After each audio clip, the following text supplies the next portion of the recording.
Good morning aspirants. स्वागत है आपका पहले अकेडमी के ऑनलाइन प्लेटफॉर्म पे। मैं जय चौधरी एक बार फिर से आपके साथ। तो आज हम भारतीय राज्य व्यवस्था का कोई टॉपिक ना पढ़ के, आज सुप्रीम कोर्ट का एक फैसला है सेडिशन एक्ट से रिलेटेड, राजद्रोह कानून जिसको कहते हैं।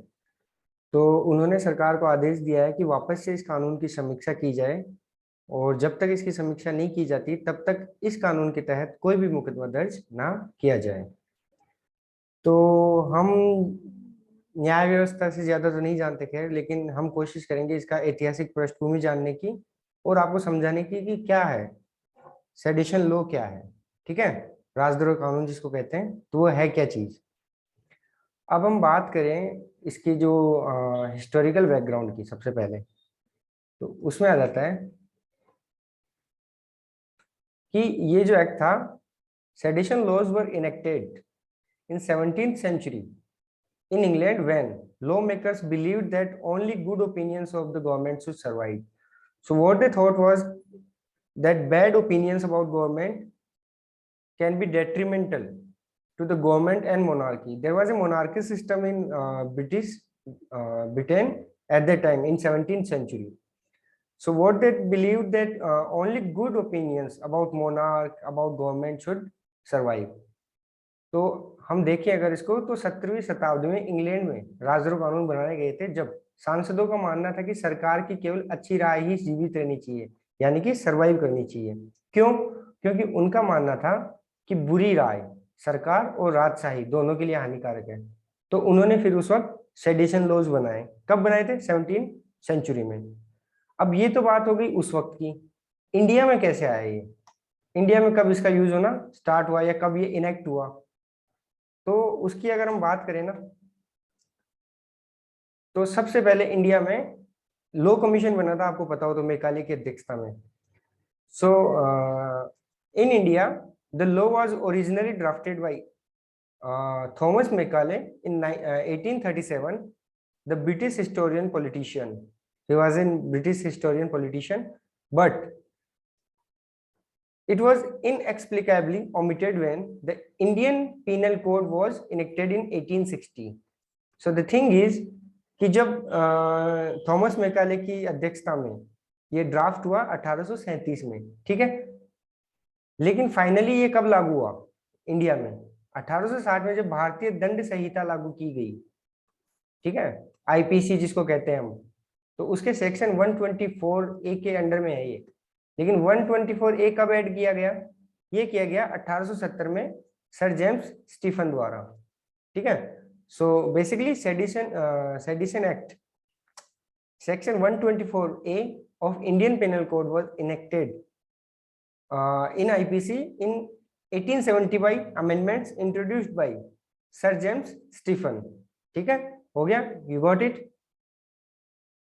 Then we if you talk about that during the our freedom struggle ये कहाँ यूज हुआ, तो उसको अगर हम देखें तो सबसे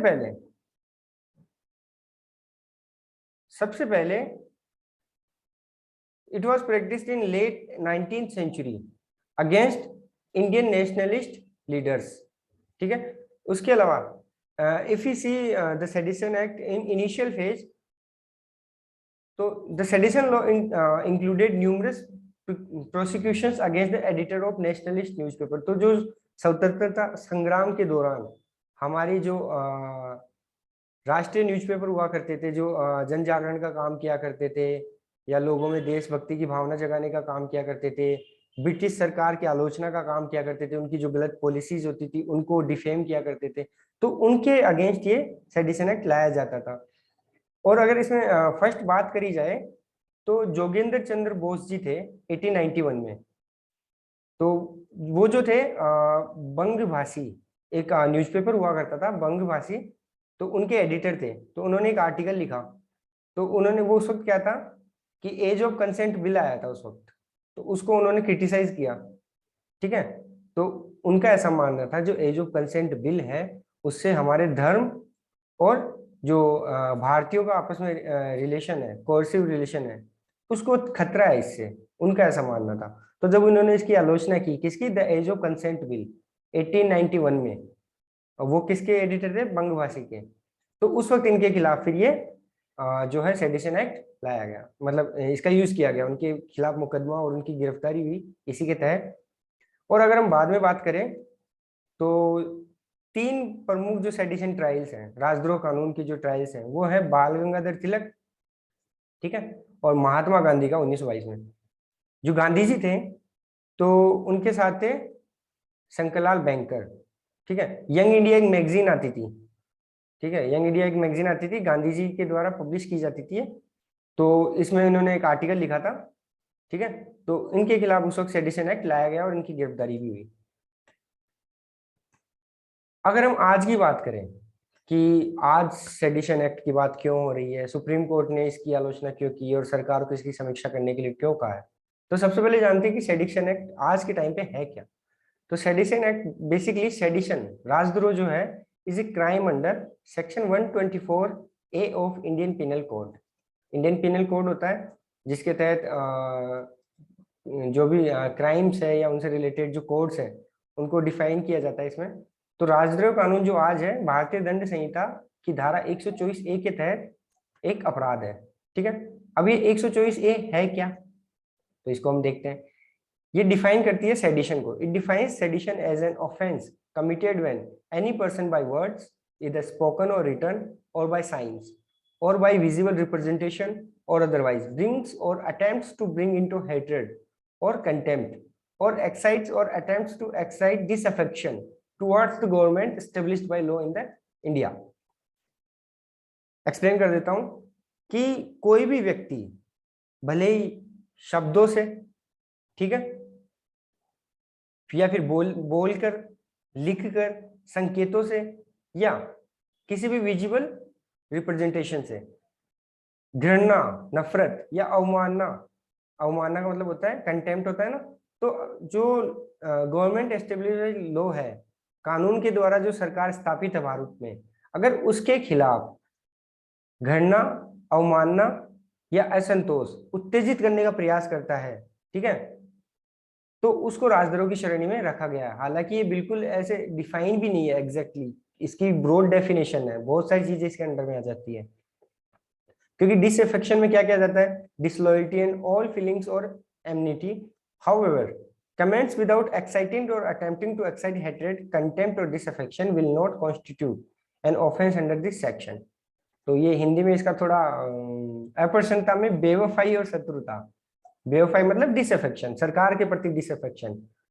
तो अगर वो उत्तेजना या घृणा फैलाने की उद्देश्य ना लेकर कंस्ट्रक्टिव क्रिटिसिज्म करता है, ठीक है, तो कंस्ट्रक्टिव क्रिटिसिज्म में कि आप नफरत नहीं फैलाने का आपको उद्देश्य है, तो वो राजद्रोह नहीं है, ठीक है। आप सरकार की नीतियों की आलोचना कर सकते हो, लेकिन बिना, आपका उद्देश्य है ना, अवमानना नहीं होना चाहिए सरकार की, दूसरी चीज घृणा ना फैले समाज में, तो ये चीजें इसके अंडर में है। फिर हम बात करें कि इसके लिए पनिशमेंट क्या है, तो एक्चुअली जो है sedition, sedition is a non bailable offence, जमानत नहीं होती इसमें, गैर जमानती है ये। Punishment under the section 124 A ranges from imprisonment up to 3 years to a life term, 3 साल से लेकर जीवन भर, उम्र के तक की सजा है इसमें, ठीक है। तो और दूसरा, a person charge under this law is barred from government job, सरकारी नौकरी नहीं मिलेगी जिस व्यक्ति के ऊपर इसके तहत मुकदमा दायर होगा। इंपॉर्टेंट बात है, सरकारी नौकरी के तो सब प्रयास करते हैं। They have to live without their passport, उनका पासपोर्ट जब्त कर लिया जाएगा। And must produce themselves in the court at all the times as when required, तो उनको कोर्ट में हाजिर होना पड़ेगा जब भी उनको बुलाया जाए। पासपोर्ट नहीं मिलेगा उनको, उनका गवर्नमेंट जॉब नहीं मिलेगी, और नॉन वेलेबल ऑफेंस है, 3 साल से उम्र के तक की सजा इसके अंडर में हो सकती है। फिर बात करें कि जो धारा 124 ए है सेडिशन की, राजद्रोह की, वो क्यों सही है, तो section 124 A of the IPC has its utility in combating antinational secessionist and terrorist elements. तो होता क्या एक्चुअली, इसका उपयोग होता है राष्ट्र विरोधी, अलगाववादी और आतंकवादी तत्वों को निपटने में, जो कि सही भी है, क्योंकि कहीं ना कहीं हमारे देश की इंटीग्रिटी, अखंडता तो उन चीजों को चैलेंज अगर ये नहीं होगा तो हर कोई उस चीज को, उस भावना से, उसको ठेस पहुंचाने की भावना से अभिव्यक्ति की स्वतंत्रता का फायदा उठा के कुछ भी एंटी सोशल काम कर सकता है। लेकिन दूसरा इसके अगर फेवर में अगर आर्ग्यूमेंट देखें तो क्या है, it protects the elected government from attempt to overthrow. जैसा कि हम कई बार पाकिस्तान में देखते हैं, बार बार सरकार पलट जाती है, तख्ता पलट हो जाता है, तो ये प्रोटेक्ट करता है गवर्नमेंट को भी अनकॉन्स्टिट्यूशनल मीन्स से ओवरथ्रो करने की, जो असंवैधानिक तरीकों से अगर गवर्नमेंट को हटाए जाने की कोशिश हो तो उससे भी प्रोटेक्ट करता है। दूसरी चीज, द गवर्नमेंट विद वायलेंस और illegal means, as I told, unconstitutional means. The continued existence of the government established by the law is essential condition of the stability of the state. So, as we all know, for the stability of the government in the state, it is necessary that there should be provisions, constitutional and within the law itself. तो होता क्या, चुनी हुई सरकार को हिंसा और अवैध तरीकों से सरकार को उखाड़ फेंकने के प्रयासों से बचाता है, ठीक है। कानून द्वारा स्थापित सरकार का निरंतर अस्तित्व राज्य की स्थिरता के लिए अनिवार्य शर्त है। ऑब्वियस सी बात है, अगर गवर्नमेंट में स्टेबिलिटी रहेगी तो देश का डेवलपमेंट अच्छे से हो पाएगा। If contempt of court invites penal action, आप सबको पता है अगर कोर्ट का कंटेम्प्ट होता है, कोर्ट अदालत की अवमानना होती है तो उसके लिए पिनल एक्शन है, दंडात्मक कार्रवाई होती है, सबको पता है, ठीक है। तो सरकार की अवमानना पर भी सजा होनी चाहिए, ये इसके फेवर में आर्गुमेंट है, ऐसा मानना है, इसके पीछे तर्क है एक। फिर बात करें इसके विरोध में आर्गुमेंट्स, तो एस्पिरेंट्स इसके विरोध में है कि जो सेक्शन 124 है, ये रेलिक ऑफ कॉलोनियल लेगेसी, जो औपनिवेशिक विरासत है, ब्रिटिश जो गवर्नमेंट जिन्होंने अपने ऊपर राज किया तो उनकी विरासत माना जाता है इसको, क्योंकि ये उनके टाइम पे आया था। उन्होंने जो भारतीयों को दबाने के लिए, जो उस वक्त देशभक्ति की भावनाएं थी या उनको दबाने के लिए ये एक्ट लाए थे वो लोग, section sorry. So unsuited in a democracy, लोकतंत्र में इसका कोई मतलब नहीं है खास। It is a constraint on the legitimate exercise of constitutionally guaranteed freedom of speech and expression. तो जैसे कि मैंने बताया अभी कि जो वॉक और अभिव्यक्ति की स्वतंत्रता है उस पर एक बाधा है, रिस्ट्रिक्शन पुट करता है कि आप सरकार की आलोचना ही नहीं कर सकते हो तो उसका भी फिर एक दायरा सीमित कर दिया गया। फिर दूसरी चीज आती है, dissent and criticism of the government are essentially ingredient of the robust public debates in the vibrant democracy. They should not be constructed as sedition.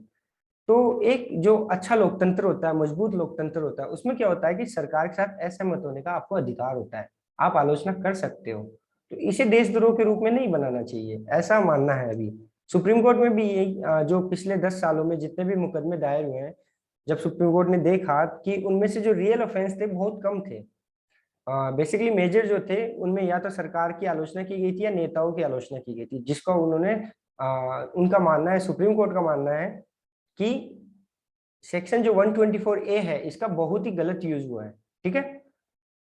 Right to question, criticise and change ruler is very fundamental to the idea of democracy. तो एक लोकतंत्र में क्या होता है, सवाल करने का अधिकार होता है, आलोचना करने का अधिकार होता है और शासकों को बदलने का अधिकार भी होता है। तो कहीं ना कहीं 124A आज के टाइम पे रिलेटिव नहीं है, रिलेटेबल नहीं है। The British who introduced sedition to oppress Indians have themselves abolished the law in their country.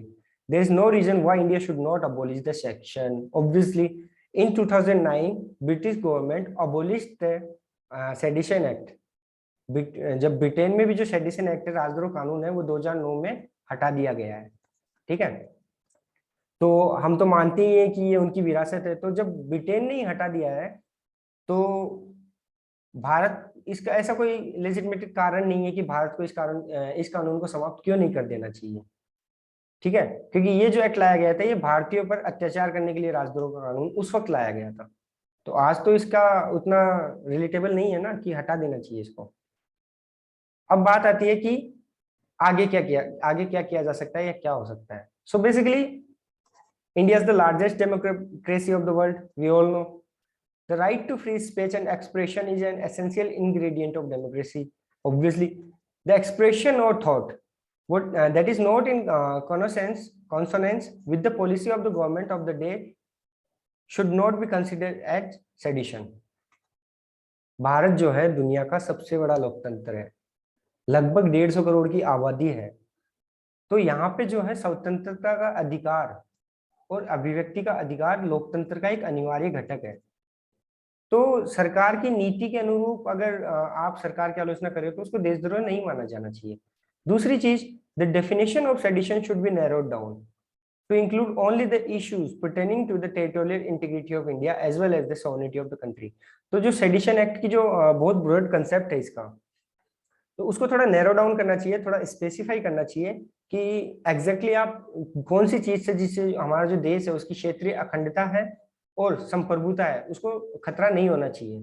ठीक है, ऑब्वियस बात है, देश की सोवर्निटी एंड इंटीग्रिटी सबसे ऊपर है, तो उस चीज को खतरा भी नहीं होना चाहिए। तो इसको थोड़ा स्पेसिफिक बनाना चाहिए। बाकी सुप्रीम कोर्ट ने समीक्षा करने को लोग कहा है इसको सरकार से, और आगे और भी कोई टॉपिक हो आप हमें बता सकते हैं, उस पर हम वीडियो बनाएंगे। और ये कैसा लगा इसके भी बारे में रिव्यू जरूर दें।